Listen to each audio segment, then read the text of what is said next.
Akashvani SSLC ಪರೀಕ್ಷಾ ಸಿದ್ಧತಾ ಸರಣಿ. ಇಂದು ಹಿಂದಿ ತೃತೀಯ ಭಾಷೆ ಸಿದ್ಧತೆ. ಭಾಗವಹಿಸುತ್ತಾರೆ ವಿಷಯ ತಜ್ಞರಾದ ಮಹೇಶ್ ಎಂ ಪಾಟೀಲ್. ಈ ಕಾರ್ಯಕ್ರಮದ ಪ್ರಾಯೋಜಕರು ಕರ್ನಾಟಕ ವಸತಿ ಶಿಕ್ಷಣ ಸಂಸ್ಥೆಗಳ ಸಂಘ, ಬೆಂಗಳೂರು.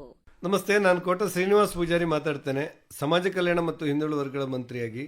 ನನ್ನ ವಿನಂತಿ ಇರುವುದು, ಈ ಕೊರೋನಾ ಕಾರಣಗಳಿಗೋಸ್ಕರ ನಮ್ಮ ಶಿಕ್ಷಣದಲ್ಲಿ ಮತ್ತು ವಿದ್ಯಾರ್ಥಿಗಳಲ್ಲಿ ಅನೇಕ ವ್ಯತ್ಯಯಗಳು ಕಂಡುಬಂದು ಶೈಕ್ಷಣಿಕವಾಗಿ ಒಂದಷ್ಟು ಅಂಕಗಳನ್ನು ಕಡಿಮೆ ಪಡಿತಾರೆ ಅನ್ನುವಂಥ ಆತಂಕದ ಮಾತುಗಳು ಕೇಳಿಬರುತ್ತ ಹಿನ್ನೆಲೆಯಲ್ಲಿ ಆಕಾಶವಾಣಿಯವರು ನಿರಂತರವಾಗಿ SLC ಪರೀಕ್ಷೆಯನ್ನು ಪಡೆಯಬಹುದಾದಂಥ ವಿದ್ಯಾರ್ಥಿಗಳಿಗೆ, ಅಂದರೆ SLC ಓದುವ ವಿದ್ಯಾರ್ಥಿಗಳಿಗೆ ಪೂರ್ವ ಸಿದ್ಧತಾ ಪರೀಕ್ಷಾ ತರಬೇತಿಗಳನ್ನು ಮಾಡ್ತಾ ಇರುವುದನ್ನು ಗಮನಿಸ್ತಾ ಇದ್ದೇನೆ. ನಾನು ವಿನಂತಿ ಮಾಡ್ತೇನೆ, ನಮ್ಮ ಸಮಾಜ ಕಲ್ಯಾಣ ಇಲಾಖೆ, ಹಿಂದುಳಿದ ವರ್ಗದ ಇಲಾಖೆ, ನಮ್ಮ ಕ್ರೈ ಶಾಲೆಯಲ್ಲಿರುವಂಥ SLCಯಲ್ಲಿ ಕಲಿತಿರುವಂಥ ಎಲ್ಲ ಮಕ್ಕಳು ಕೂಡ ಆಕಾಶವಾಣಿಯ ಸರಣಿ ಕಾರ್ಯಕ್ರಮವನ್ನು ಕೇಳಬೇಕು. ಆ ಮೂಲಕ ತಮ್ಮ ಪರೀಕ್ಷಾ ಸಾಮರ್ಥ್ಯವನ್ನು ವೃದ್ಧಿಸಿಕೊಳ್ಳಲಿಕ್ಕೆ ಅವಕಾಶ ಮಾಡಿಕೊಡಬೇಕು ಅಂತ ವಿನಂತಿ ಮಾಡ್ತೇನೆ. ಧನ್ಯವಾದ. ಪ್ರೀತಿಯ ವಿದ್ಯಾರ್ಥಿಗಳೇ, ನೀವು ನಿಜವಾಗಿಯೂ ಅಭಿನಂದನಾರ್ಹರು. ಕಾರಣ, ಕೋವಿಡ್-19 ಇಂಥ ವಿಷಮ ಪರಿಸ್ಥಿತಿಯಲ್ಲೂ ಕೂಡ ತಾವು 2 ವರ್ಷಗಳ ಕಾಲ ನಿಮ್ಮ ಅಧ್ಯಯನವನ್ನು ಮುಂದುವರೆಸಿದ್ದೀರಿ. ಹಾಗಾಗಿ ನಿಮಗೆ ಈ ಅಭಿನಂದನೆ. ಮತ್ತೆ ಈಗ ಎಲ್ಲರಂತೆ ಒಂದು ರಾಜ್ಯ ಮಟ್ಟದ ಪರೀಕ್ಷೆಗೆ ತಾವು ತಯಾರಾಗ್ತಾ ಇದ್ದೀರಾ. ನಿಮ್ಮ ಈ ತಯಾರಿಗೆ ಬೆಂಬಲವಾಗಿ ಈ ಕಾರ್ಯಕ್ರಮ. ಮತ್ತು ಮೊದಲನೇದಾಗಿ ಸ್ನೇಹಿತರೆ, ತೃತೀಯ ಭಾಷೆ ಹಿಂದಿ ವಿಷಯದ ಕುರಿತು ನಿಮ್ಮ ತಯಾರಿ ಹೇಗಿರಬೇಕು, ಇನ್ನು ಉಳಿದಂತಹ 20-25 ದಿನಗಳಲ್ಲಿ ಯಾವ ವಿಚಾರಗಳನ್ನು ತಾವು ಗಮನವಹಿಸಬೇಕು, ಇವೆಲ್ಲ ವಿಚಾರಗಳವಾಗಿ ನಾನು ತಮ್ಮೊಂದಿಗೆ ಕೆಲವು ವಿಚಾರಗಳನ್ನು ಇವತ್ತು ಹಂಚಿಕೊಳ್ತಾ ಇದ್ದೇನೆ. ಸ್ನೇಹಿತರೆ, ಕಳೆದ ದಿನಗಳಲ್ಲಿ ತಾವು ಒಂದು ರಾಜ್ಯ ಮಟ್ಟದ ಪೂರ್ವ ಸಿದ್ಧತಾ ಪರೀಕ್ಷೆಯನ್ನು ಬರೆದ್ರಿ. ಹಾಗೆ ಮಂಡಳಿಯ ವೆಬ್ಸೈಟ್ನಲ್ಲೂ ಕೂಡ ಒಂದು ಮಾದರಿ ಪ್ರಶ್ನೆ ಪತ್ರಿಕೆಯನ್ನು ತಾವು ಕೂಡ ನೋಡಿರಬಹುದು. ಅದೇ ರೀತಿಯಲ್ಲಿ ಪ್ರಶ್ನೆ ಪತ್ರಿಕೆಗಳು ಹೆಚ್ಚು ಕಡಿಮೆ ಸಾಮಾನ್ಯವಾಗಿ ಬರಲಿವೆ. ಸೊ ಹಾಗಾಗಿ ತಾವೇನು ಚಿಂತೆ ಮಾಡದೆ ಅತ್ಯಂತ ಧೈರ್ಯವಾಗಿ ಈ ಪರೀಕ್ಷೆಯನ್ನು ಎದುರಿಸ್ತೀರಿ ಅಂತ ಆಶಾವಾದದೊಂದಿಗೆ, ಮೊದಲನೇದಾಗಿ ಒಂದು ಪ್ರಶ್ನೆ ಪತ್ರಿಕೆ ಹೇಗಿರುತ್ತಪ್ಪ? ತೃತೀಯ ಭಾಷೆ ಹಿಂದಿ ವಿಷಯದ ಒಂದು ಪ್ರಶ್ನೆ ಪತ್ರಿಕೆ ಯಾವತ್ತೂ ಕೂಡ ವ್ಯಾಕರಣ ಅಂಶಗಳಿಂದ ಪ್ರಾರಂಭವಾಗುತ್ತೆ ಸ್ನೇಹಿತರೆ. ಯಾವತ್ತೂ ಒಂದು ಒಳ್ಳೆಯ ಪ್ರಶ್ನೆ ಪತ್ರಿಕೆ ಸರಳತೆಯಿಂದ ಕಠಿಣತೆಯ ಕಡೆಗೆ ಸಾಗುತ್ತೆ. ಹಾಗಾಗಿ ಪ್ರಾರಂಭದ ಪ್ರಶ್ನೆಗಳೆಲ್ಲ ಸುಲಭವಾಗಿರ್ತವೆ ಸ್ನೇಹಿತರೆ, ಚಿಂತೆ ಮಾಡತಕ್ಕಂಥ ಅವಶ್ಯಕತೆ ಇಲ್ಲ. ಮೊದಲ 8 ಪ್ರಶ್ನೆಗಳು ವ್ಯಾಕರಣಾಂಶಗಳನ್ನು ಹೊಂದಿರ್ತವೆ. ಮೊದಲನೆಯದು ವಿಲೋಮ ಶಬ್ದ, ಅಂದರೆ ವಿರುದ್ಧಾರ್ಥಕ ಪದಗಳು, ವಚನ, ಲಿಂಗ. ಇವುಗಳೆಲ್ಲ ಸಾಮಾನ್ಯವಾಗಿ ಪಠ್ಯದಲ್ಲಿ, ಅಂದರೆ ಆಯಾ ಪಾಠಗಳ ಕೊನೆಯಲ್ಲಿ ಉದಾಹರಣೆಗಳನ್ನೇನು ಅಭ್ಯಾಸಗಳನ್ನು ಮಾಡಿರ್ತೀರಿ, ಹೆಚ್ಚಾಗಿ ಅವೇ ಅಲ್ಲಿಂದಲೇ ಇವುಗಳನ್ನು ನೇರವಾಗಿ ಆಯ್ಕೆ ಮಾಡಿಕೊಳ್ಳಲಾಗ್ತದೆ. ಉದಾಹರಣೆಗೆ ಕಾಶ್ಮೀರಿ ಸೇಬ್, ಗಿಲ್ಲು, ಇಂಟರ್ನೆಟ್ ಕ್ರಾಂತಿ, ಇಮಾನ್ದಾರೋಂ ಕೆ ಸಮ್ಮೇಳನ್ ಮೇ, ಮಹಿಳಾ ಕಿ ಸಾಹಸಗಾಥ, ದೆನ್ ಕರ್ನಾಟಕ ಸಂಪದ, ಈ ತರಹದ ಕೆಲವು ಪಾಠಗಳ ಕೊನೆಯಲ್ಲಿ ಕೊಟ್ಟಂತಹ ಅಭ್ಯಾಸದ ಉದಾಹರಣೆಗಳನ್ನು ನೋಡ್ಕೊಳ್ಳಿ ಸ್ನೇಹಿತರೆ. ಖಂಡಿತವಾಗಿ ತಮಗೆ ಈ ವಿಚಾರದಲ್ಲಿ ಸಹಾಯ ಆಗುತ್ತೆ. ಕೆಲವು ನಾನು ಹೇಳ್ತೀನಿ. ಅವಶ್ಯಕ್ ಶಬ್ದ ಕಾ ವಿಲೋಮ್ ಶಬ್ದ ಕ್ಯಾ ಹೇ? ಅನಾವಶ್ಯಕ್ ಅಲ್ವಾ? ಸಹಯೋಗ ಕಾ ಅಸಹಯೋಗ, ವಿಶ್ವಾಸ್ ಕಾ ಅವಿಶ್ವಾಸ್, ಹೀಗೆ ನೇರವಾಗಿ ವಿರುದ್ಧಾರ್ಥಕ ಪದದ ಪ್ರಶ್ನೆಗಳನ್ನು ಕೇಳ್ತಾರೆ. ಇನ್ನು ವಚನ ಮತ್ತೆ ಲಿಂಗಕ್ಕೆ ಸಂಬಂಧಪಟ್ಟಂತೆ ಇನ್ನು ಮೇಲಿನ ಎಲ್ಲ ವ್ಯಾಕರಣಾಂಶಗಳಿಗೆ 2 ರೀತಿಯಲ್ಲಿ ಪ್ರಶ್ನೆಗಳನ್ನು ಕೇಳಲಾಗುತ್ತೆ ಸ್ನೇಹಿತರೆ. ಅಂದ್ರೆ ಒಂದು ನೇರವಾಗಿರುತ್ತೆ.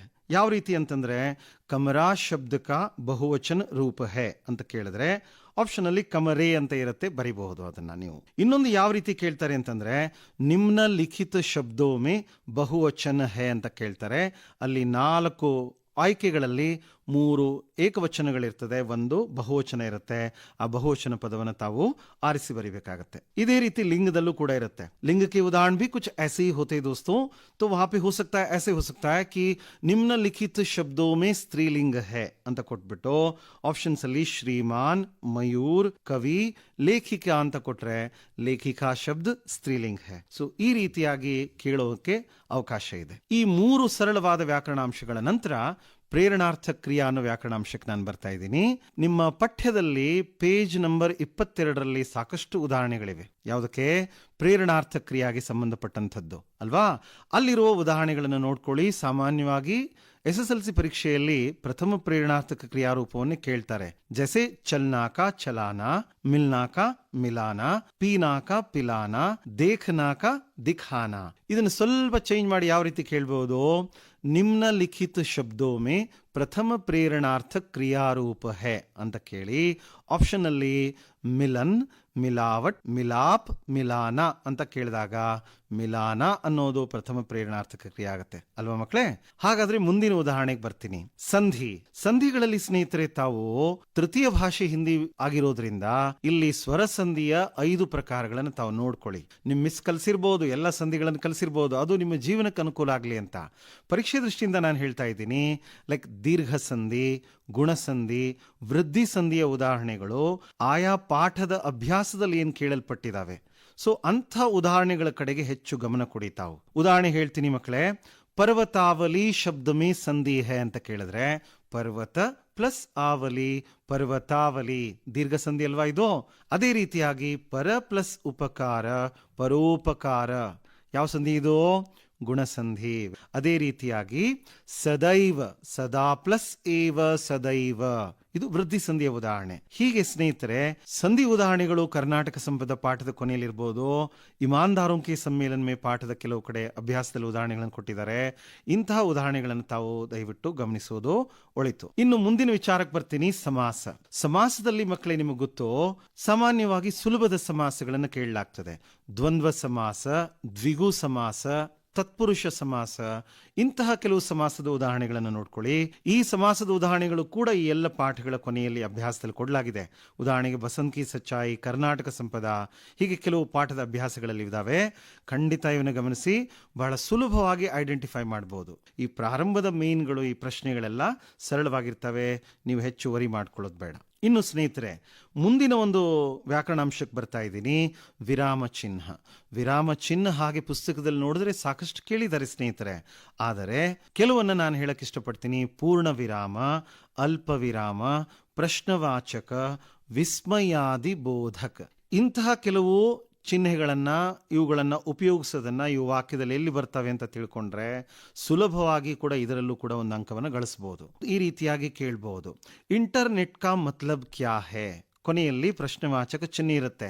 ಆಪ್ಷನ್ ಅಲ್ಲಿ ವರ್ಡ್ ಫಾರ್ಮ್ಯಾಟ್ ಅಲ್ಲಿ ಬರ್ದಿರ್ತಾರೆ ಮಕ್ಕಳೇ, ಅಕ್ಷರದಲ್ಲಿ. ಕೆಳಗಡೆ ಒಂದು ಸೆಂಟೆನ್ಸ್ ಅಲ್ಲಿ ಬರ್ದಿರ್ತಾರೆ ವಾಕ್ಯಮೇ ಪ್ರಯುಕ್ತ ವಿರಾಮ ಚಿಹ್ನ ಹೇ. ಪ್ರಯುಕ್ತ ಅಂದ್ರೆ ಉಪಯೋಗಿಸಿದ. ಈ ಸೆಂಟೆನ್ಸ್ ಅಲ್ಲಿ ಬಳಸಿದಂಥ ವಿರಾಮ ಚಿಹ್ನೆ ಯಾವುದು ಅಂತ ಕೇಳ್ತಾರೆ. ನೀವು ಸುಲಭವಾಗಿ ವಾಕ್ಯದ ಕೊನೆಯಲ್ಲಿ ಕೊಡಲಾದದ್ದು ಯಾವುದು? ಪ್ರಶ್ನವಾಚಕ ಅಂತ ಬರೀಬೇಕಾಗತ್ತೆ. ಸೊ ಹೀಗೆ ಅಭ್ಯಾಸದಲ್ಲಿ ಕೊಟ್ಟಂಥದ್ದು ಇಂಟರ್ನೆಟ್ ಕ್ರಾಂತಿ ಪಾಠದ ಕೊನೆಯಲ್ಲಿ ಹೀಗೆ ಕೆಲವು ಉದಾಹರಣೆಗಳನ್ನು ಕೊಡಲಾಗಿದೆ, ದಯವಿಟ್ಟು ನೋಡ್ಕೊಳ್ಳಿ. 8ನೇ ವಿಚಾರಕ್ಕೆ ಬರ್ತಾ ಇದ್ದೀನಿ ನಾನು ವ್ಯಾಕರಣಾಂಶದಲ್ಲಿ. ಕಾರಕ ಚಿಹ್ನೆಗಳು ಸ್ನೇಹಿತರೆ. ಕಾರಕ ಚಿಹ್ನೆಗಳ ಬಳಕೆಯನ್ನ ತಾವು ಕಲ್ತ್ರೆ ಸಾಕು, ಕಾರಕಗಳ ಹೆಸರುಗಳನ್ನು ಕೇಳೋದಿಲ್ಲ ಅಲ್ವಾ? ಸಾಮಾನ್ಯವಾಗಿ ನೀವೆಲ್ಲ ತೃತೀಯ ಭಾಷೆ ಹಿಂದಿಯನ್ನು ಓದ್ತಾ ಇರೋರು, ಅದು ಸುಮಾರು 2 ವರ್ಷಗಳ ಕಾಲ ಒಂದು ಗ್ಯಾಪ್ ಆಗಿರೋದ್ರಿಂದ ಹಾಗಾಗಿ ಸರಳವಾಗಿ ಒಂದು ವಾಕ್ಯದಲ್ಲಿ ಈ ತರಹದ ಚಿಹ್ನೆಗಳನ್ನು ಸಾಮಾನ್ಯವಾಗಿ ಕೇಳಲಾಗ್ತದೆ. ಯಾವ್ಯಾವುದಪ್ಪ? ಕಾ, ಕೆ, ಕಿ ಪ್ರಯೋಗ. ಇದನ್ನ ನೋಡ್ಕೋಬೇಕು, ಇದನ್ನ ಎಲ್ಲೆಲ್ಲಿ ಬಳಸ್ತಾರೆ ಅಂತ. ಆಮೇಲೆ ಇದೇ ತರಹ ಮೇ, ಪರ್ ಆಗ್ಬೋದು, ಸೇ ಅನ್ನುವಂತಹ ಸಿಂಬಲ್ ಆಗ್ಬೋದು. ಇವುಗಳನ್ನು ವಾಕ್ಯದಲ್ಲಿ ಹೇಗೆ ಕೇಳ್ತಾರೆ? ಒಂದು ಉದಾಹರಣೆ ನಾನು ಹೇಳ್ತೀನಿ. ಬಚೇಂದ್ರಿ ಪಾಲ್ ಡ್ಯಾಶ್ ಜನ್ಮ एक साधारण परिवार में हुआ ಅಂದಾಗ ಜನ್ಮ ಪುಲ್ಲಿಂಗ್ ಆಗಿದ್ರಿಂದ ಮಕ್ಕಳೇ ಬಚೇಂದ್ರಿ ಪಾಲ್ ಕಾ ಜನ್ಮ ಅಂತ ಕಾ ಅನ್ನೋದನ್ನ ಬರೀಬೇಕಾಗುತ್ತೆ. ಇನ್ನು ಇದೇ ಉದಾಹರಣೆಯನ್ನ ಬಚೇಂದ್ರಿ ಪಾಲ್ ಕಾ ಜನ್ಮ ಏಕ್ ಸಾಧಾರಣ ಪರಿವಾರ ಡ್ಯಾಶ್ ಹುವಾ ಅಂದ್ರೆ ಏಕ್ ಸಾಧಾರಣ ಪರಿವಾರ ಮೇ ಹುವಾ, ಒಂದು ಸಾಧಾರಣ ಕುಟುಂಬದಲ್ಲಿ ಆಯಿತು ಅಂತ. ಅಲ್ಲಿ ಅನ್ನೋದಕ್ಕೆ ಮೇ ಅನ್ನೋದನ್ನ ಬಳಸ್ತೀವಿ ನಾವು. ಸೊ ಹೀಗೆ ಈ ಎಲ್ಲ 8 ಅಂಶಗಳನ್ನ ತಾವು ನಾನು ಹೇಳಿರೋದ್ರ ಕಡೆ ಗಮನ ಕೊಡಿ. ಹಾಗಾದ್ರೆ ನಮ್ಮ ಟೀಚರ್ ಇನ್ನೂ ಸುಮಾರು ವಿಚಾರಗಳನ್ನು ಕಲಿಸಿದಾರಲ್ಲ ಸರ್ ವ್ಯಾಕರಣನ ಅಂತಂದ್ರೆ ಅದು ತಮ್ಮ ಭವಿಷ್ಯಕ್ಕಾಗಿ. ಪರೀಕ್ಷಾ ದೃಷ್ಟಿಯಿಂದ ಈ ವಿಚಾರಗಳ ಕಡೆಗೆ ಗಮನ ಕೊಡಿ.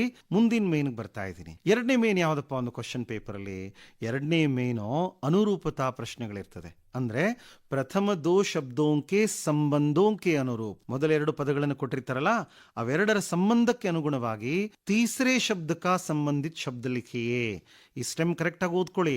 ಅದೇ ರೀತಿಯಾಗಿ ಅದನ್ನ ಕೊಡ್ಲಾಗ್ತದೆ ಮಕ್ಕಳೇ.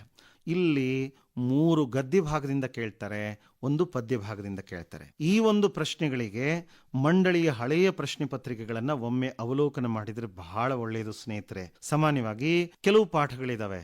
ಕಾಶ್ಮೀರಿ ಸೇಬ್, ಗಿಲ್ಲು, ಬಸಂತ್ ಕಿ ಸಚ್ಚಾಯಿ, ಕರ್ನಾಟಕ ಸಂಪದ, ಮೇರಾ ಬಚ್ಪನ್, ಮಹಿಳಾ ಕಿ ಸಾಹಸಗಾಥಾ, ಇಂತಹ ಕೆಲವು ಪಾಠಗಳಿದಾವೆ. ಇನ್ನು ಸೂರ್ ಶಾಮ್ನಂತಹ ಪದ್ಯ ಆಗಿರ್ಬೋದು. ಇಂತಹ ಕೆಲವು ಪದ್ಯಗಳಲ್ಲಿ ಈ ಹಿಂದೆ ಮಂಡಳಿಯ ಪ್ರಶ್ನೆ ಪತ್ರಿಕೆಗಳಲ್ಲಿ ಕೇಳದಂಥ ಉದಾಹರಣೆಗಳಾಗ್ಬೋದು, ಅಥವಾ ಪಾಠದ ಅಂತ್ಯದಲ್ಲಿ ನೀಡಲಾದಂಥ ಕೆಲವು ಸಮರ್ಪಕ ಉದಾಹರಣೆಗಳನ್ನು ತಾವು ಗಮನಿಸಿದ್ರೆ ಖಂಡಿತ ಇದರಲ್ಲಿ 4 ಅಂಕ ಗಳಿಸಲಿಕ್ಕೆ ಸ್ನೇಹಿತರೆ ಅವಕಾಶ ಇದೆ. ಇನ್ನು 3ನೇ ಮೇನ್ ಏನಿರುತ್ತಪ್ಪ ಅಂತಂದ್ರೆ 3ನೇ ಮೇನಲ್ಲಿ 1 ಅಂಕದ ಪ್ರಶ್ನೆಗಳಿರ್ತವೆ. ಅಲ್ಲಿ 2 ಪಾಠದಿಂದ ಕೇಳ್ತಾರೆ, 2 ಪದ್ಯದಿಂದ ಕೇಳ್ತಾರೆ. ಇಲ್ಲಿ ಒಂದು ವಿಚಾರ ಸ್ನೇಹಿತರೆ ನಾನು ಹೇಳಲೇಬೇಕು.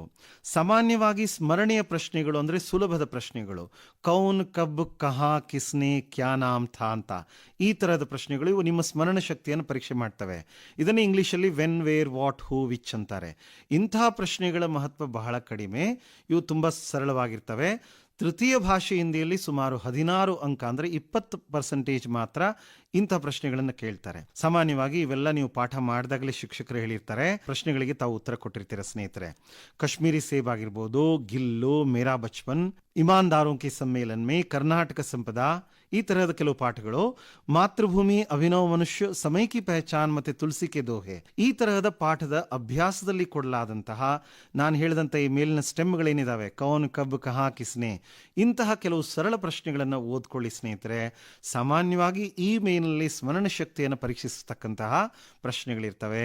ಮಾದರಿ ಪ್ರಶ್ನೆ ಪತ್ರಿಕೆಗಳನ್ನು ನೋಡಿದಾಗ ತಮ್ಮ ಗಮನಕ್ಕೆ ಇದು ಬರ್ತದೆ. ತುಂಬಾ ಸುಲಭವಾದಂಥ ಪ್ರಶ್ನೆಗಳಿರ್ತವೆ. ಇನ್ನು ನಾನೊಂದು ತುಂಬಾ ಮಹತ್ವಪೂರ್ಣವಾದ ಮೇನ್ ಬರ್ತಾ ಇದ್ದೀನಿ. ಅದು 4ನೇ ಮೇನಲ್ಲಿ 2 ಅಂಕದ 8 ಪ್ರಶ್ನೆಗಳು ಬರ್ತವೆ ಸ್ನೇಹಿತರೆ. ಇಲ್ಲಿ 4 ಪಾಠಗಳಿಂದ ಕೇಳ್ತಾರೆ, 2 ಪದ್ಯ ಭಾಗದಿಂದ ಬರ್ತದೆ, 2 ಪೂರಕ ವಾಚನ್ ಅಂದ್ರೆ ಪಠ್ಯಪೋಷಕ ಅಧ್ಯಯನದಿಂದ ಕೇಳ್ತಾರೆ. ಸೊ ಇಲ್ಲಿ ನಾನು ಒಂದು ವಿಚಾರ ನಿಮಗೆ ನೆನಪಿಸ್ತಾ ಇದ್ದೀನಿ. ಸಾಮಾನ್ಯವಾಗಿ ಮಂಡಳಿಯ ಪ್ರಶ್ನೆ ಪತ್ರಿಕೆಯಲ್ಲಿ ಪ್ರಶ್ನೆಗಳು ಹೆಚ್ಚು ಅಂಕಗಳಿಗೆ ಕೇಳ್ತಕ್ಕಂಥದ್ದು ಯಾವುದು ಅಂತಂದ್ರೆ, ಯಾವ ಪ್ರಶ್ನೆಗಳು ಮಗುವನ್ನು ಯೋಚಿಸೋ ಹಾಗೆ ಮಾಡ್ತವೆ, ವಿಚಾರ ಮಾಡಿ ತರ್ಕಬದ್ಧವಾಗಿ ಬರೀತಕ್ಕಂಥವು, ಇಂಥವುಗಳನ್ನ ಅಂಡರ್ಸ್ಟ್ಯಾಂಡಿಂಗ್ ಕ್ವೆಶನ್ಸು, ಎಕ್ಸ್ಪ್ರೆಷನ್ ಕ್ವೆಶನ್ಸ್ ಅಂತಾರೆ. ಅಂತಹ ಪ್ರಶ್ನೆಗಳು ಯಾವುದಪ್ಪ? ಕ್ಯೂ, ಕ್ಯಾಸೆ, ಕ್ಯಾ ಕಾರಣ ಥಾ, ವಿವರಣ್ ದೋ, ವರ್ಣನ್ ಕರೋ, ಈ ರೀತಿಯ ಪ್ರಶ್ನೆಗಳು ಸುಮಾರು 60ಕ್ಕಿಂತ ಹೆಚ್ಚು ಅಂಕಗಳಿಗೆ ಬರ್ತದೆ. ಸೊ ಹಾಗಾಗಿ ತಾವೇನು ಮಾಡಬೇಕು, ಈ 4ನೇ ಮೇನು ಮತ್ತು 5ನೇ ಮೇನಲ್ಲಿ ಅಂದರೆ 3 ಅಂಕದ ಮತ್ತು 2 ಅಂಕದ ಪ್ರಶ್ನೆಗಳೇನು ಬರ್ತವೆ, ಆ ಪ್ರಶ್ನೆಗಳನ್ನು ಉತ್ತರಿಸುವಾಗ ಇಂತಹ ಪ್ರಶ್ನೆಗಳನ್ನೇ ತಾವು ಹೆಚ್ಚು ಹೆಚ್ಚು ಓದ್ಕೊಳ್ಳಿ ಮಕ್ಕಳೇ. ಇನ್ನು 5ನೇ ಮೇನಲ್ಲೂ ಕೂಡ 3 ಅಂಕದ ಸುಮಾರು 9 ಪ್ರಶ್ನೆಗಳು ಬರ್ತವೆ.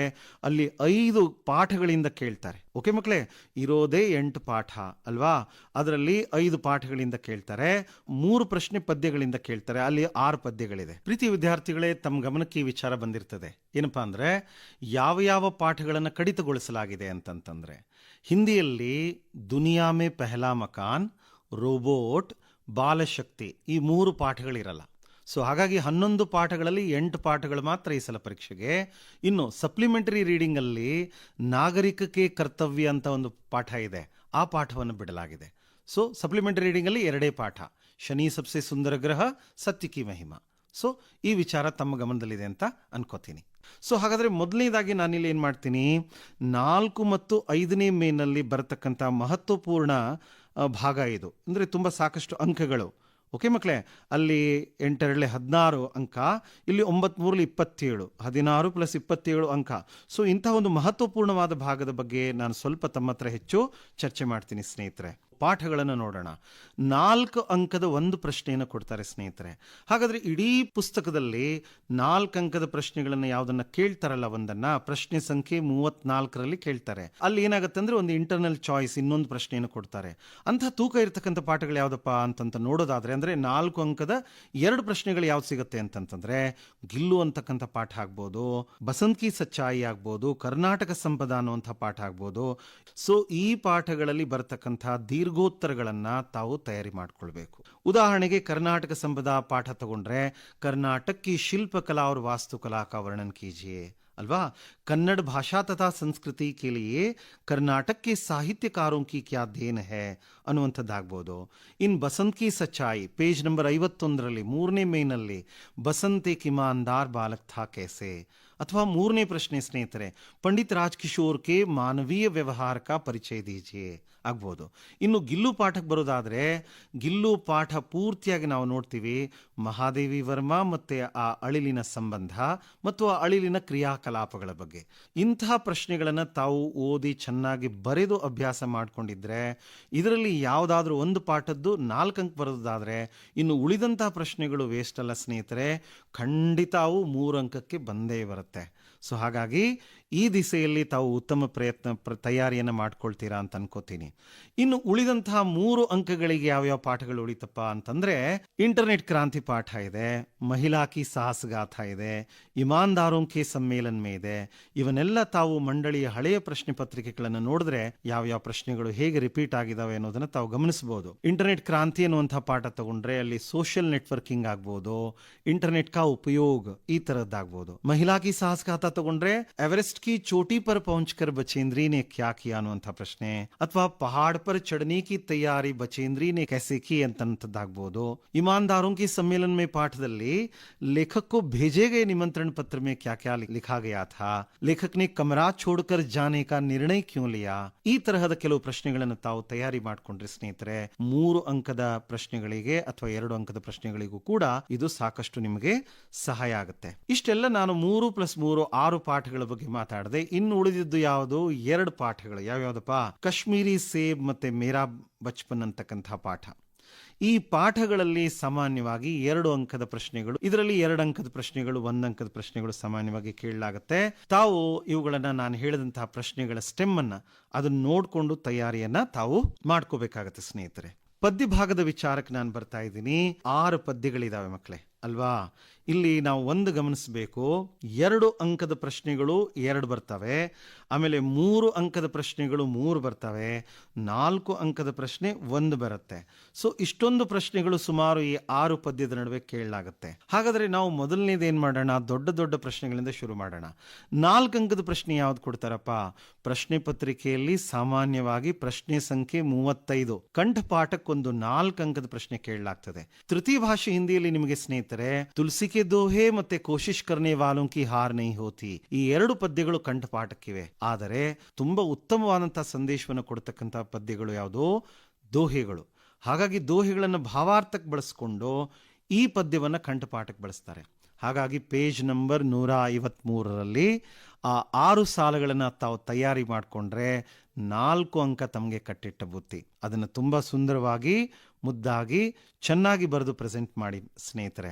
ನೆಕ್ಸ್ಟ್ 4 ಅಂಕದ ಒಂದು ಪ್ರಶ್ನೆ ಆದ್ಮೇಲೆ ಇನ್ನು 3 ಅಂಕದ 3 ಪ್ರಶ್ನೆಗಳಿದಾವಲ್ಲಪ್ಪ, ಆ ದೊಡ್ಡ ಪ್ರಶ್ನೆಗಳ ಕಡೆಗೆ ಬರೋಣ. ಹಾಗಾದ್ರೆ ಅದರಲ್ಲಿ ಪದ್ಯದಲ್ಲಿ ದೊಡ್ಡ ಪ್ರಶ್ನೆ ಯಾವ್ದಪ್ಪ ಅಂದ್ರೆ ದೋಹೆ ಕಾ ಭಾವಾರ್ಥ. ಸಾಮಾನ್ಯವಾಗಿ 32ನೇ ಪ್ರಶ್ನೆಯಲ್ಲೇ ಇದನ್ನು ಕೇಳ್ತಾರೆ, ದೋಹೆ ಕಾ ಭಾವಾರ್ಥನ. ಅಲ್ಲಿ ದೋಹೆ ಕಾ ಭಾವಾರ್ಥ ಕೊಡಲಾಗ್ತದೆ. ನಿಮ್ಮದೇ ವಾಕ್ಯಗಳನ್ನು ಬಳಸಿ, ನಿಮ್ಮದೇ ಪದಗಳನ್ನು ಬಳಸಿ ಸರಳವಾಗಿ ಬರೆಯೋ ಪ್ರಯತ್ನ ಮಾಡಿ ಸ್ನೇಹಿತರೆ. ಉದಾಹರಣೆಗೆ ದೋಹೆಗಳು 5 ದೋಹೆಗಳಿದೆ. ಮೊದಲನೇ ದೋಹೆ ಆಗಿರ್ಬೋದು ಮುಖಿಯಾ ಮುಖ್ಸೋ ಚಾಹಿ ಆಗಿರ್ಬೋದು, 3ನೇ ದೋಹೆ ದಯಾ ಧರ್ಮ ಕಾ ಮೂಲ ಹೇ, ಅಥವಾ 5ನೇ ದೋಹೆ ರಾಮ ನಾಮಮಣಿ ದೀಪಧರು.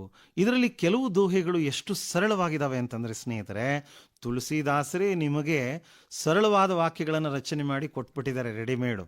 ಉದಾಹರಣೆಗೆ ಒಂದು ಹೇಳ್ತೀನಿ, ದಯಾ ಧರ್ಮ ಕಾ ಮೂಲ ಹೇ, ಫುಲ್ ಸ್ಟಾಪ್ ಹಾಕಿ ಅದನ್ನ ಬರದ್ನಪ್ಪ. 2ನೇದು ಪಾಪ ಮೂಲ ಅಭಿಮಾನ, ಪಾಪ ಕಾ ಮೂಲ ಅಭಿಮಾನ ಹೇ ಹಾಕಿ 2 ವಾಕ್ಯ ಆಯ್ತು. ತುಳಸಿ ದಯಾ ನ ಛಾಂಡಿಯೇ ಜಬ್ ಲಗ್ ಘಟ್ ಮೇ ಪ್ರಾಣ. ಇಲ್ಲಿ ನೋಡಿ ಸ್ನೇಹಿತರೆ, ಜಬ್ ಲಗ್ ಅಂದ್ರೆ ಜಬ್ ತಕ್, ಘಟ ಅಂದ್ರೆ ಶರೀರ, ಜಬ್ ತಕ್ ಶರೀರ್ ಮೇ ಪ್ರಾಣ ಹೇ ಆಪ್ ದಯಾಲು ಬನೇ ರಹಿಯೇ. ನೋಡಿ ನಾನು ಎಷ್ಟು ಸರಳವಾಗಿ 2-3 ವಾಕ್ಯಗಳಲ್ಲಿ ಇದ್ರ ಭಾವಾರ್ಥ ಹೇಳಿದೆ. ಅಲ್ಲೇ ಸ್ಪೆಲ್ಲಿಂಗ್ ಇರುತ್ತೆ. ನಮ್ಮ ಹುಡುಗರು ಏನ್ ಮಾಡ್ತಾರೆ ಅಂದ್ರೆ, ಇದು ಕಷ್ಟ ಸರ್, ಇದ್ರ ಸವಾಸ ಬೇಡ ಅಂತ ಬಿಟ್ಬಿಡ್ತಾರೆ. ರೆಡಿಮೇಡ್ ಇರ್ತದೆ, ಅಲ್ಲಿ ದೋಹೆ ಕೊಟ್ಟಿರ್ತಾರೆ, ಸ್ಪೆಲ್ಲಿಂಗ್ ಇರುತ್ತೆ ಸ್ನೇಹಿತರೆ.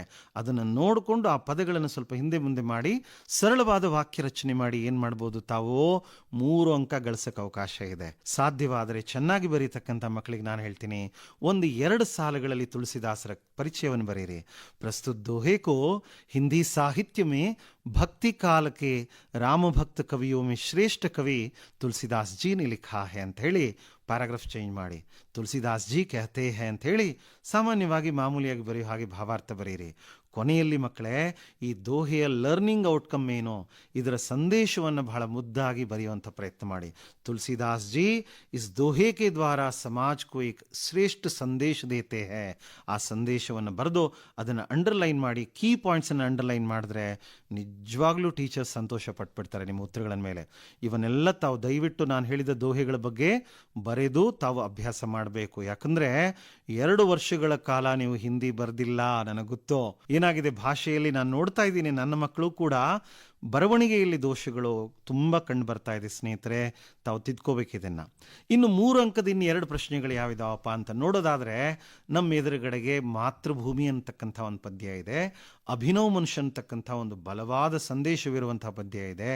ಈ 2 ಪದ್ಯಗಳಲ್ಲಿ 3 ಅಂಕದ ಪ್ರಶ್ನೆಗಳನ್ನು ತಾವು ನೋಡ್ಕೊಳ್ಳೋದು ಒಳ್ಳೆಯದು ಸ್ನೇಹಿತರೆ. ಇನ್ನು ಸಮಯ ಕಿ ಪಹಚಾನ್ ಕೂಡ ಇದೆ ಅಲ್ವಾ. ಸೊ ಉಳಿದಂತಹ 2 ಪದ್ಯದಲ್ಲಿ ಆ 2 ಅಂಕದ 2 ಪ್ರಶ್ನೆಗಳನ್ನು ಕೇಳಲೇಬೇಕು. ಸಮಯ ಕಿ ಪಹಚಾನ್ ಮತ್ತು ಸೂರ್ ಶಾಮ್ದಲ್ಲಿ 2 ಅಂಕದ ಪ್ರಶ್ನೆಗಳನ್ನು ಸಾಮಾನ್ಯವಾಗಿ 2-3 ವಾಕ್ಯದಲ್ಲಿ ಅತ್ಯಂತ ಸರಳವಾಗಿ ಬರೆಯೋಕ್ಕೆ ಅವಕಾಶ ಇರತಕ್ಕಂತಹ ಪ್ರಶ್ನೆಗಳನ್ನು ಕೇಳ್ತಾರೆ. ಸೂರ್ ಶಾಮ್ದಲ್ಲಿ ಸ್ನೇಹಿತರೆ ಕೃಷ್ಣ ಕಿ ಶಿಕಾಯತೆ ಕ್ಯಾ ಹೇ, ಅದರಲ್ಲಿ ಕೃಷ್ಣನ ದೂರುಗಳಿದೆ. ಇನ್ನೊಂದು ಕಡೆ ಯಶೋದೆ ಅವನನ್ನು ಸಮಾಧಾನ ಮಾಡ್ತಾಳೆ. ಯಶೋದಾ ಕೃಷ್ಣಕ್ಕೆ ಕ್ರೋಧಕೋ ಕ್ಯಾಸೆ ಶಾಂತ ಕರ್ತಿ ಹೇ. ತಮಗೊಂದು ವಿಚಾರ ಗೊತ್ತಾ, ಹಿಂದಿಯಲ್ಲಿ ನಾವು ಇಂಡೈರೆಕ್ಟ್ ಸ್ಪೀಚಲ್ಲಿ ಬರೆಯಲ್ಲ ಮಕ್ಕಳೇ. ಹಾಗಾಗಿ ನೀವು ನೋಡಿ ಸಾಮಾನ್ಯವಾಗಿ ಉತ್ತರಗಳು ಡೈರೆಕ್ಟ್ ಸ್ಪೀಚಲ್ಲೇ ಇರುತ್ತೆ. ಹಾಗಾಗಿ ಭಾವಾರ್ಥದಲ್ಲಿ ಕೊಡಲಾಗಿದೆ, ನೇರವಾಗಿ ಆ ಸಂಭಾಷಣೆಯನ್ನು ತಾವು ಅದೇ ರೀತಿ ಬರೆಯುವಂತಹ ಒಂದು ಪ್ರಯತ್ನವನ್ನು ಮಾಡಬೇಕು.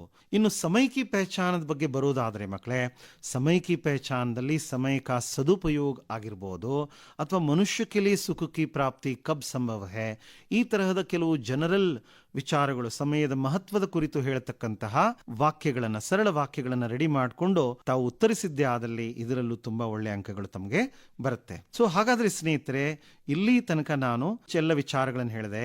ಮುಖ್ಯವಾಗಿ ಪೂರಕ ವಾಚನದ ಬಗ್ಗೆ ನಾನು ಹೇಳಿಲ್ಲ. ಅಂದ್ರೆ ಪ್ರಶ್ನೆ ಪತ್ರಿಕೆಯಲ್ಲಿ ಪ್ರಶ್ನೆ ನಂಬರ್ 23 ಮತ್ತೆ 24 ಈ ಭಾಗದಲ್ಲಿ ಏನ್ ಮಾಡ್ತಾರೆ ಮಕ್ಕಳೇ, ಶನಿ ಸಬ್ಸೆ ಸುಂದರ ಗ್ರಹ ಅನ್ನೋ ಪಾಠ, ಸತ್ಯಕಿ ಮಹಿಮಾ ಅನ್ನೋ ಪಾಠದ ಮೇಲೆ 2 ಅಂಕದ 2 ಪ್ರಶ್ನೆಗಳನ್ನು ಕೊಡ್ತಾರೆ.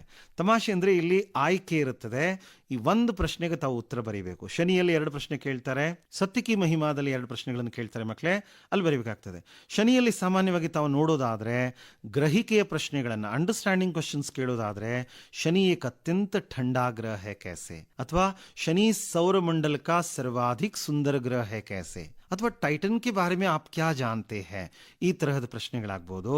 ಇನ್ನು ಸ್ಮರಣೆಗೆ ಸಂಬಂಧಪಟ್ಟಂತ ಡೈರೆಕ್ಟ್ ಕ್ವೆಶನ್ಸ್ ಕೇಳೋದಾದ್ರೆ ಸೌರಮಂಡಲ್ ಮೇ ಶನಿ ಗ್ರಹ ಕಾ ಕ್ಯಾ ಸ್ಥಾನ ಹೈ ಆಗ್ಬೋದು, ಅಥವಾ ಶನಿ ಕಾ ವಾಯುಮಂಡಲ್ कैसे ಬನಾ ಹೈ, ಕಿಸ್ ತರಹ ಬನಾ ಹೈ, ಈ ತರಹದ್ದಾಗ್ಬೋದು. ಸೊ ಈ ಪ್ರಶ್ನೆಗಳಿಗೆ ಉತ್ತರಗಳನ್ನು ಶಿಕ್ಷಕರಿಂದ ತಯಾರಿ ಮಾಡಿಕೊಂಡು ಚೆನ್ನಾಗಿ ಬರೀರಿ ಮಕ್ಕಳೇ. ಇನ್ನು ಸತ್ಯಕಿ ಮಹಿಮಾ ಪಾಠದಲ್ಲಿ ಬರ್ತೀನಿ ಮಕ್ಕಳೇ. ಸತ್ಯಕಿ ಮಹಿಮಾದಲ್ಲಿ ಸತ್ಯ ಕಾ ಸ್ವರೂಪ कैसे ಹೋತಾ ಹೈ, ಅಥವಾ ಶಾಸ್ತ್ರ ಮೇ ಸತ್ಯ ಬೋಲ್ನೆ ಕಾ तरीका कैसे समझाया गया है, देन झूठ बोलने का परिणाम क्या होता है, ಈ ತರಹದ ಕೆಲವು ಉತ್ತಮ ಸಂದೇಶವಿರುವ ಪ್ರಶ್ನೆಗಳನ್ನು ಕೇಳ್ತಾರೆ. ಸೊ ಇವುಗಳನ್ನು ತಯಾರಿ ಮಾಡ್ಕೊಳ್ಳಿ. 2 ಪ್ರಶ್ನೆಗಳನ್ನು ಕೊಡ್ತಾರೆ, ಒಂದಕ್ಕೆ ತಾವು ಉತ್ತರ ಕೊಡಬೇಕಾಗುತ್ತೆ. 2 ಅಂಕ, 3 ಅಂಕ ಮತ್ತೆ 4 ಅಂಕದ ಪ್ರಶ್ನೆಗಳಿಗೆ ಯಾವ್ಯಾವ ವಿಚಾರಗಳ ಕಡೆಗೆ ತಾವು ಗಮನ ಕೊಡಬೇಕನ್ನೋ ವಿಚಾರವನ್ನ ನಾನು ತಮ್ಮೊಂದಿಗೆ ಹಂಚಿಕೊಂಡಿದ್ದೇನೆ. ಇನ್ನು ನಾನು ಒಂದು ರಚನಾ ವಿಭಾಗ ಅಂತ ಕೊನೆ ವಿಭಾಗಕ್ಕೆ ಬರ್ತಾ ಇದ್ದೀನಿ. ಓಕೆ, ರಚನಾ ವಿಭಾಗದಲ್ಲಿ ಸ್ನೇಹಿತರೆ ಮೊದಲು ಪ್ರಶ್ನೆ ಸಂಖ್ಯೆ 36ರಲ್ಲಿ ಒಂದು ಅಪಠಿತ ಗದ್ಯ ಭಾಗವನ್ನು ಕೊಡ್ತಾರೆ, ಒಂದು ಅನ್ಸೀನ್ ಪ್ಯಾಸೇಜ್. ನಿಮ್ಮ ಮಟ್ಟಕ್ಕೆ ಅನುಗುಣವಾದಂಥ ಒಂದು ಪ್ಯಾರಾಗ್ರಾಫ್ ಕೊಡ್ತಾರೆ. 4 ಪ್ರಶ್ನೆಗಳಲ್ಲಿ ಉತ್ತರಿಸಬೇಕಾಗ್ತದೆ. ಇದನ್ನು ವಿದ್ಯಾರ್ಥಿಗಳು, ಹುಡುಗರು ಯಾವುದೇ ಕಾರಣಕ್ಕೂ ಮಿಸ್ ಮಾಡಬಾರ್ದು. ನಾವೇ ಒಂದು ಹೊಸ ಪಾಠವನ್ನು ಮಾಡುವಾಗ 4-5 ಬಾರಿ ಓದ್ಕೊಂಡು ನಿಮ್ಮ ಮುಂದೆ ಬರ್ತೀವಿ. ನೀವೇನು ಮಾಡಬೇಕಪ್ಪ, ನಿಮ್ಮ ಹತ್ರ 10 ನಿಮಿಷ ಇರುತ್ತೆ, ಇದರಲ್ಲಿ 2 ಅಲ್ಲ 3 ಬಾರಿ ಆ ಪ್ಯಾರಾಗ್ರಾಫನ್ನು ಓದ್ಕೊಳ್ಳಿ. 4 ಒಂದು ವಾಕ್ಯದ ಪ್ರಶ್ನೆಗಳಿರ್ತವೆ, ಅವುಗಳನ್ನೇನು ಮಾಡಿ ಆ ಪ್ರಶ್ನೆಯಲ್ಲಿ ಇರ್ತಕ್ಕಂಥ ಪ್ರಧಾನವಾದ ಅಂಶವನ್ನು ಆ ಪ್ಯಾರಾಗ್ರಾಫಲ್ಲಿ ಹುಡುಕಿ ಮತ್ತೆ ಆ ಇಡೀ ವಾಕ್ಯವನ್ನು ತೆಗೆದುಕೊಂಡು ಆ ಪ್ರಶ್ನೆಗೆ ಉತ್ತರ ಬರೀರಿ. ಬಟ್ ಒಂದು ಭ್ರಮೆಯಲ್ಲಿ ತಾವಿರಬಾರ್ದು. ಮೊದಲನೇ ಪ್ರಶ್ನೆಗೆ ಮೊದಲನೇ ವಾಕ್ಯದಲ್ಲಿ ಉತ್ತರ ಇರೋ ಸುಳ್ಳು, ಅದು ಜಂಬಲ್ ಆಗ್ಬೋದು, ಹೇಳಕ್ಕಾಗಲ್ಲ. ಓಕೆನಾ? ಸೊ ತುಂಬಾ ಸರಳವಾಗಿ ಇಲ್ಲಿ 4 ಅಂಕ ಗಳಿಸಕ್ಕೆ ಅವಕಾಶ ಇದೆ ಸ್ನೇಹಿತರೆ. ಇನ್ನು ಪ್ರಶ್ನೆ ಸಂಖ್ಯೆ 33ರಲ್ಲಿ ಒಂದು ಅನುವಾದದ ಪ್ರಶ್ನೆ ಬರುತ್ತೆ. ಸಾಮಾನ್ಯವಾಗಿ ತತ್ಸಮ ಪದಗಳು ಅಂದ್ರೆ ನೀವು ಕನ್ನಡದಲ್ಲಿ ಕೇಳ್ತೀರಾ. ಈಗ ಒಂದು ಉದಾಹರಣೆ ಹೇಳ್ತೀನಪ್ಪ. ವಚನಕಾರ ಬಸವಣ್ಣ ಕ್ರಾಂತಿಕಾರಿ ಸಮಾಜ ಸುಧಾರಕ್ ಥೇ. ಇದರಲ್ಲಿ ಥೇ ಅನ್ನೋದ್ ಬಿಟ್ರೆ ಬಾಕಿ ಎಲ್ಲ ನಾವು ಕನ್ನಡದಲ್ಲಿ ಕೇಳ್ದಂಗಿದೆ ಸರ್ ಅಂತಂತೀರಾ ನೀವು, ಅಲ್ವಾ? ಕನ್ನಡದಲ್ಲಿ ಅನುವಾದ ಮಾಡೋದು ಬಹಳ ಸುಲಭ. ಒಂದು ಸಣ್ಣ 3 ವಾಕ್ಯಗಳ ಒಂದು ಚಿಕ್ಕ ಅನುಚ್ಛೇದವನ್ನು ಕೊಡ್ತಾರೆ, ಅದನ್ನ ನೀವು ಅನುವಾದ ಮಾಡಬೇಕಾಗತ್ತೆ. ಕರೆಕ್ಟ್ ಆಗಿ ಮಾಡಿ ಅದರ ಭಾವಾನುವಾದ ಮಾಡಿದ್ರೆ ತೊಂದರೆ ಇಲ್ಲ ಮಕ್ಕಳೇ. ಓಕೆ, ಮಂಡಳಿಯ ಹಳೆಯ ಪ್ರಶ್ನೆ ಪತ್ರಿಕೆಗಳನ್ನ ಈ ಒಂದು ಇದಕ್ಕಾಗಿ ತಾವು ಗಮನಿಸಬೇಕು. ಕರ್ನಾಟಕ ಸಂಪದ, ಇಂಟರ್ನೆಟ್ ಕ್ರಾಂತಿ, ಶನಿ ಸಬ್ಸೆ ಸುಂದರ ಗ್ರಂಥ ಪಾಠಗಳಲ್ಲಿ ಬಹಳ ಸರಳವಾದಂತಹ ವಾಕ್ಯಗಳಿದಾವೆ. ಇಂಟರ್ನೆಟ್ ಕ್ರಾಂತಿ ಕೂಡ ಹೌದು. ಸೊ ಈ ಎಲ್ಲ ಕೆಲವು ಪಾಠಗಳನ್ನು ನೋಡ್ಕೊಳ್ಳಿ. ಅದರಲ್ಲಿ ತಮಗೆ ಅನುವಾದದ ವಾಕ್ಯಗಳನ್ನು ಅಭ್ಯಾಸ ಮಾಡಿದ್ರೆ ಅಲ್ಲೂ ಕೂಡ 3 ಅಂಕ ಗಳಿಸಕ್ಕೆ ಅವಕಾಶ ಇದೆ. ಇನ್ನು ನಿಬಂಧಕ್ಕೆ ಬರ್ತಾ ಇದ್ದೀನಿ ನಾನು. ಪ್ರಶ್ನೆ ಸಂಖ್ಯೆ 37, ಲಾಸ್ಟ್ ಬಟ್ ಒನ್ ಕ್ವೆಶ್ಚನ್. ನಿಬಂಧದಲ್ಲಿ ಸ್ನೇಹಿತರೆ ತಮಗೆ ಗೊತ್ತಿರೋ ಹಾಗೆ ತಾವು ಮಂಡಳಿ ಹಳೆಯ ಪತ್ರಿಕೆಗಳನ್ನು ನೋಡಿದಾಗ ಒಂದು ವಿಷಯ ಸಾಮಾನ್ಯವಾಗಿ ಯಾವಾಗಲೂ ಪಾಠಗಳ ಮೇಲೆ ಆಧಾರವಾಗಿರ್ತಕ್ಕಂಥ ಒಂದು ವಿಚಾರ ಇರುತ್ತೆ.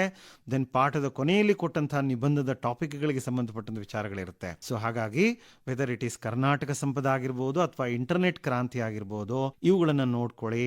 ಅದೇ ರೀತಿಯಾಗಿ ನಿಬಂಧದ ವಿಚಾರಗಳಲ್ಲಿ ಕೆಲವನ್ನು ಕೊಟ್ಟಿದ್ದಾರೆ. ಪರ್ಯಟನ ಮಹತ್ವ ಆಗಿರ್ಬೋದು, ವನ ಮಹೋತ್ಸವ ಆಗಿರ್ಬೋದು, ಜನಸಂಖ್ಯಾಕಿ ಸಮಸ್ಯೆ, ಸ್ವಚ್ಛ ಭಾರತ್ ಅಭಿಯಾನ, ಈ ತರದ ವಿಚಾರಗಳು, ಇಂತಹವುಗಳನ್ನ ತಾವು ತಯಾರಿ ಮಾಡ್ಕೊಂಡ್ರೆ ಇಲ್ಲೂ ಕೂಡ ಅಂಕಗಳನ್ನು ಗಳಿಸಕ್ಕೆ ಅವಕಾಶ ಇದೆ.